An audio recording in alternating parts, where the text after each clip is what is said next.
Gracias por continuar con nosotros. Son las 2:20 y en esta tarde queremos agradecer muchísimo nos haya aceptado esta entrevista al secretario de Salud de Gobierno del Estado, el doctor Daniel Acosta desde León. Señor secretario, un gusto tenerlo en la primera emisión de Noticieros Canal 7. Buenas tardes, gracias por la invitación. Hombre, gracias, señor secretario. Hay temas y asuntos de interés. Mire, la salud es algo primordial en el ser humano, en la vida del hombre. Y hoy en día yo creo que desde el 2019 tomó un revuelo el tema de salud.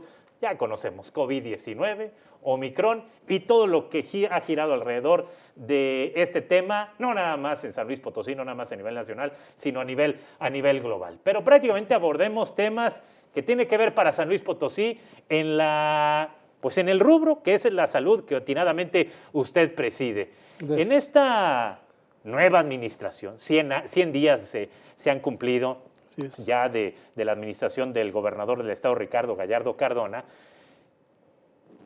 ¿Qué diferencia tienen o qué están las y los potosinos están esperando algo diferente en condiciones de mejor calidad y de servicios en el sector de salud en esta administración? ¿Qué vamos a poder recibir los potosinos de la Secretaría de Salud en esta que usted encabeza? Muchas gracias, es una pregunta muy interesante, porque recibir la Secretaría de Salud en estos momentos, después de 2 años, un poco menos de 24 meses, azotado por la pandemia, donde tuvo que cambiar todos los parámetros en relación con la atención de la salud, recibimos un reto muy grande. Pensábamos, y así ocurre en la población, que ya había pasado lo peor de la pandemia y pues nos damos cuenta que todavía estamos con el problema encima y tenemos que sacarlo. Entonces, la pandemia sigue siendo un problema, sigue siendo un reto.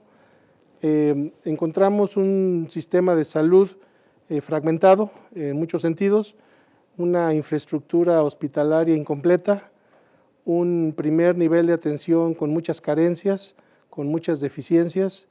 Esto se traduce en que no llega la salud todavía hasta los últimos rincones del Estado y por lo tanto existe mucha demanda de la ciudadanía y desgraciadamente a las poblaciones más vulnerables, los que se determina como pobreza extrema, son quienes más carecen de este bien que es la salud. Lo ha mencionado bien. Hay gente del auditorio del interior del Estado, de diversas regiones de San Luis Potosí, que si en ocasiones en la capital potosina se carece de algunas cosas. Dicen, imagínense qué hay o qué no hay, o qué esperanzador o no esperanzador hay en el interior del Estado, en comunidades, en ejidos que en sus cabeceras no hay ni para un paracetamol, señor secretario. Es correcto. Hace unos días revisábamos todo el porcentaje de abasto que tenemos de medicamento en los 184 centros de salud. Vamos desde un 37% de abasto hasta un 78%. Desgraciadamente el déficit es en la mayoría. Y no se termina en el centro de salud la atención, sino que tenemos una serie de casas de salud hacia las comunidades más retiradas de las cabeceras municipales, que son cerca de 800 casas de salud, donde prácticamente las encontramos abandonadas, con un reto y un área de oportunidad enorme de poderlo crecer. Cuando empezamos con esto, la verdad es que pensamos que era cuestión nada más de medicamentos, no es solamente de llevar medicina, sino de llevar la atención de manera integral. Tenemos mucho problema con la diabetes, con la hipertensión, que son problemas que si bien se atienden por otras instancias como es la medicina particular, estamos teniendo muchas complicaciones que lo repercute en la atención en los hospitales. Entonces tenemos que incidir en la atención primaria, en la prevención y en el manejo en la comunidad de la mayoría de la población que tiene las principales causas de enfermedad y de mortalidad en el Estado. Abordando temas que ha dicho, bueno, se han encontrado pues prácticamente clínicas, hospitales, clínicas, pensando obviamente en el interior del Estado, abandonadas, y abordando también el tema de COVID-19. Hacía usted atinadamente unas declaraciones donde COVID-19 se iba a quedar como una parte endémica, donde ha llegado este COVID-19 para quedarse y será cada año frecuentemente la vacunación. Es correcto, nos ha pasado con otras enfermedades El ejemplo mejor es el de la influenza, que en el 2009 nos puso una tremenda sacudida. Llegó la vacuna, llegaron medicamentos y ahora es parte ya de las enfermedades que cotidianamente nos van preocupando. El COVID va a pasar algo semejante, sin embargo no acabamos todavía de conocer cómo se comportará en los próximos años, sabiendo que cada vez pudiera ser más contagioso, pero menos agresivo para la vida. En el tema de COVID-19, de Omicron, bien está la programación de la vacunación en un trabajo coordinado entre el Seguro Social, el IMSS, la Secretaría de Salud, también la Secretaría del Bienestar, para con este tema. Vacunación, ¿cómo estamos en el tema de vacunación? ¿Vamos rezagados? ¿Los niños, adultos mayores? Platíquenos un poco este tema. Yo creo que sí hay algo de qué presumir en San Luis es de la vacunación. Las etapas en que se ha dado la vacunación, si bien la Secretaría de Salud es parte importante de este esfuerzo comandado por la Brigada Correcaminos, que lo lleva el IMSS y la Secretaría del Bienestar, podemos decir que tanto primera dosis, segunda dosis y refuerzo en las personas de la tercera edad está arriba del 84-85%. Bien. En los demás grupos de edad, que son los 50, 59, 40, 49, ya se ha avanzado, estamos en ese proceso, no solo en la capital, se está empezando en todo el interior del estado. Los niños, los jóvenes de entre 12 y 18 años que tengan alguna comorbilidad, está también ya cubierta esa población, aunque no fue la demanda de personas que se esperaba. Y el grupo de jóvenes sanos entre 14 y 18 años ya está vacunado, al menos en su primera dosis. Ahorita empezaría pronto la segunda dosis. Hay un grupo pequeño entre 11 y 12 años de edad, entre 12 y 13 años de edad, que serían los que en las próximas semanas estuvieran ya incluyendo en el esquema de vacunación. Eso es en cuanto a los jóvenes, y eso también nos ha hecho tomar decisiones en cuanto a las escuelas, para que la población de la educación superior pueda regresar a las aulas, al menos en forma parcial, tanto prepas como universidades. Sin embargo, la población de la educación básica todavía está limitada. ¿Qué pasa con los niños? Todavía hay discusión a nivel de la federal de cuándo y con qué vacunar. Hay una limitante que es la dosis de la vacuna. Ya. Si bien es Pfizer, que es la marca Sí. que la única que está autorizada, es una dosis especial, es una dosis que debe de ser adecuada para esos grupos de edad, entre 5 y 11 años. Es donde estamos atorados. El gobernador tiene intenciones de insistir en obtenerlas, aunque sea compradas. Sin embargo, esa vacuna tiene características especiales que hacen depender de muchas variables, como es una cámara fría a muy baja temperatura y ciertas características como es un permiso de la autoridad federal.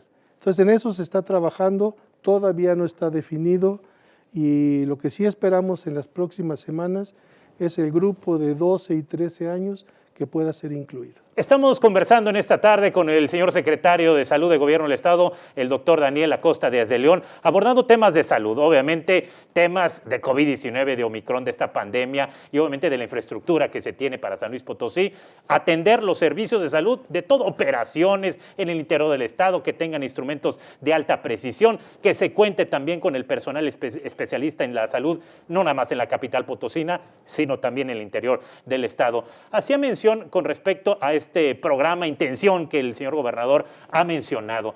Para estos 6 meses, señor secretario, ¿en dónde estaremos a nivel nacional el tema de vacunación en nuestra población? No lo digo yo, lo dicen las estadísticas, estamos en el 4º lugar de porcentaje de población vacunada, entonces es un buen sitio y esperamos pronto superar esas cifras.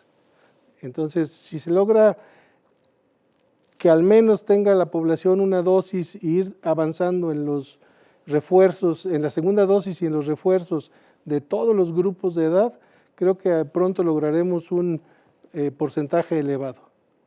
En la tasa de mortalidad, señor secretario, prácticamente lo hemos escuchado que esta reinfección vuelven a caer, no es una gripa, no es una tos. ¿Qué está pasando, secretario? Bueno, hay una explicación muy simple para entender, para tratar de explicar. Ninguna vacuna cubre el 100%, ¿sí? de la enfermedad. Entonces hay un porcentaje que queda descubierto, es un poco entre un 10 y un 15%. Y aún así, la nueva cepa, a pesar de tener todas las vacunas, reinfecta, pero no con la intensidad que lo hacían las anteriores variantes. Y recordar que 80% es Omicron, pero 20% sigue siendo Delta.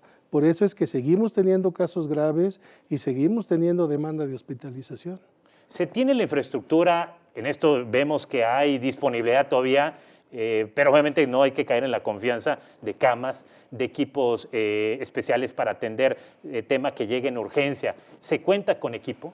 Sí, hasta ahorita no ha sido necesario, andamos un poco arriba del 70% de la ocupación de las camas disponibles para COVID y estamos preparando en el nuevo Hospital Central dos fases, una primera con 15 camas y una segunda de ser necesario con otras 15 camas. El mismo Seguro Social está haciendo ya reconversión de áreas para tener una capacidad suficiente si en caso de ser necesario.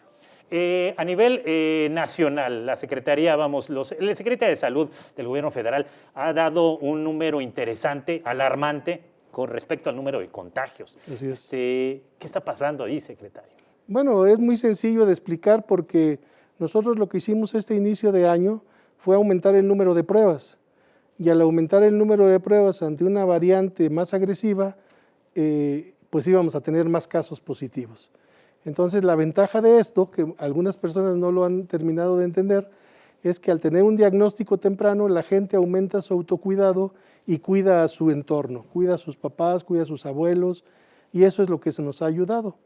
Hay un ejemplo de movilidad en una gráfica donde todo el incremento de la movilidad del mes de diciembre, por las fiestas, Sí. por todo lo que gustes, en enero con esto se ve la caída y eso nos va a ayudar a que esta etapa de la enfermedad pueda ser más limitada y más controlada.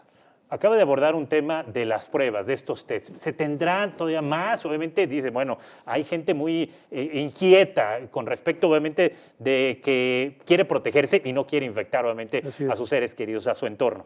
¿Se tienen todavía más pruebas? Sí, tenemos dos tipos de pruebas que todo el mundo las conoce, son las pruebas rápidas, Sí. que es antigénica, y las otras son las pruebas PCR. Las pruebas PCR las están manejando el Laboratorio Estatal de Salud Pública y los hospitales.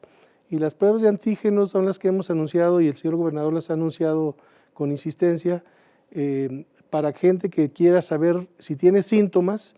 Para un sano no le sirve, para una persona sana no le sirve la prueba rápida. ¿Sí? Es posible que salgas negativo, pero para la persona que tiene síntomas va a ser importante porque le va a autolimitar la enfermedad. Entonces, nosotros adquirimos este inicio de año 180,000 pruebas rápidas. A la fecha del 27 de enero se han consumido 44,000 de esas 120,000. Bien. Esas estaban programadas para todo el año, pero no nos preocupa usarlas si es necesario en el primero o segundo mes del año. Hay totalmente la disponibilidad. Hasta ahorita sí la hay. Estamos casi por concluir, señor secretario, esta entrevista, únicamente nada más decirle. Y hay ese tema donde este programa de semaforización, el gobierno federal lo pone al territorio potosino en amarillo, pero San Luis Potosí dice, no, estamos en naranja.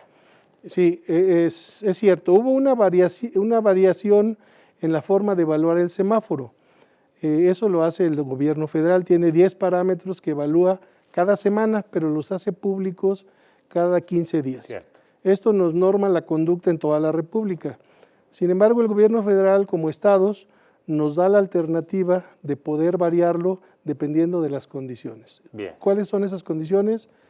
Número de casos positivos, ocupación hospitalaria, ocupación de camas con ventilador y mortalidad. Entonces nosotros por eso le sugerimos al señor gobernador que en esta quincena que estamos viviendo la pongamos el semáforo en naranja. Todavía el riesgo para la próxima quincena es que pudiéramos inclusive llegar a rojo. Todavía existe ese riesgo, que eso cambiaría mucho el patrón de comportamiento social. Estaremos de veras muy al pendiente. 6 de febrero, obviamente se conoce para el cambio previo, obviamente, al 6 de febrero. Doctor Daniel Acosta desde León, queremos agradecerle muchísimo. Son varios temas, pero creo que abordamos de manera inmediata lo que a la gente le interesa, cómo está el tema de salud, de infraestructura y tema de COVID-19 en San Luis Potosí. No nos despedimos, le agradezco muchísimo que haya aceptado esta invitación. Quedamos a sus órdenes. Claro, señor secretario, es momento de ir a un corte. Yo regreso con más información a la primera emisión de Noticieros, obviamente de Noticieros Canal 7.